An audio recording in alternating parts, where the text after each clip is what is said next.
Medina की सरजमीन पर सूरज ढल रहा था।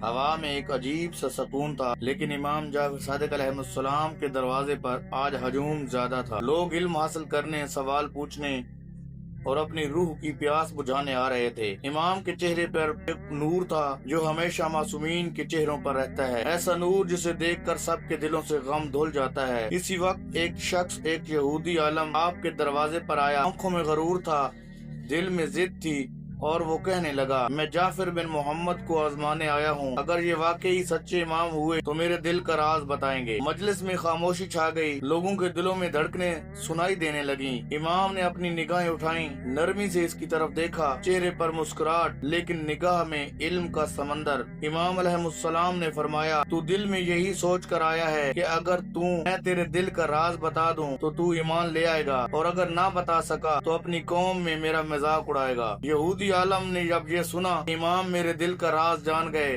यहूदी आलम कांप गया, चेहरा जर्द पड़ गया, इसके होंठों से बेअख्तियार निकला, खुदा की कसम यही मेरा दिल था, यही मेरे दिल में ख्याल था, आपने मेरा दिल पढ़ लिया। और वो रोते रोते बोला, मैं गवाही देता हूँ कि अल्लाह के आप सच्चे इमाम हैं और मोहम्मद मुस्तफ़ा अल्लाह के सच्चे रसूल हैं, मैं ईमान ले आया। इमाम अलैहिस्सलाम मुस्कुराए और फरमाया, दिलों के राज सिर्फ वो जानता है जो दिलों को पैदा करता है।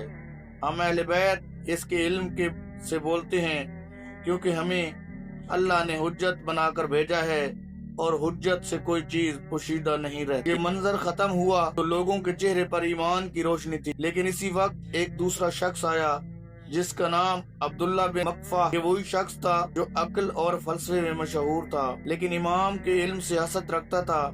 और वो कहने लगा, ए जाफिर बिन मोहम्मद, मैंने सुना है तुम कहते हो दुनिया में सब कुछ अल्लाह के हुक्म से होता है, तो ये बताओ, ये परिंदा जो इस वक्त दरख्त पर बैठा है, अगर मैं पत्थर फेंकूं तो क्या अल्लाह चाहता है कि वो बचेगा या मर जाएगा? मजलिस में हल्की सी सरगोशी हुई, लोग समझे कि शायद इमाम खामोश हो जाएंगे, मगर इमाम ने नरमी से फरमाया, ए अब्दुल्ला, इस परिंदे को अल्लाह ने दो रास्ते दिए हैं, एक कि वो तेरे पत्थर से बचे, दूसरा कि अगर इसकी तकदीर में मौत लिखी है तो वो ठहर जाए। अब पत्थर फेंक और देख कि तेरे इरादे पर किसका हुक्म गालिब आता है, तेरा या अल्लाह का। अब्दुल्ला ने पत्थर फेंका, परिंदा उड़ गया। इमाम ने फरमाया, ये है वो इल्म जिसे तुम फलसफा समझते हो, मगर हम इसे हिकमत रब्बानी कहते हैं। अल्लाह बंदे को इख्तियार देता है, मगर फैसला हमेशा इसी के हाथ में रहता है। अब्दुल्ला चंद लम्हे खामोश रहा, फिर बोला, मैंने आज जाना कि तुम सिर्फ आलिम नहीं, तुम खुदा के इल्म के वारिस हो। इस दिन कई लोग ने इमाम अलैहिस्सलाम के दरवाजे पर आए, सवाल किए, अपने जवाब हासिल किए और ईमान कबूल किया। लेकिन इमाम ने अपने शागिर्दों की तरफ देखकर फरमाया, लोगों, अगर तुम चाहते हो तुम्हारा इल्म असर रखे तो पहले अपना दिल इल्म से मुनव्वर करो, क्योंकि दिल अगर पाक हो जाए तो अल्फाज खुद ब खुद नूर बन जाते हैं। याद रखो, इल्म वो नहीं जो किताबों में है, इल्म वो है जो किरदार में झलकता है। मेरे सामीन, ये थे इमाम जाफर सादिक अलैहिस्सलाम, इमाम जिन्होंने अक्ल वालों को ईमान दिया और फलसफियों को सजदों पर मजबूर कर दिया। आज अगर हम इमाम के मानने वाले हैं तो हमें भी सीखना होगा,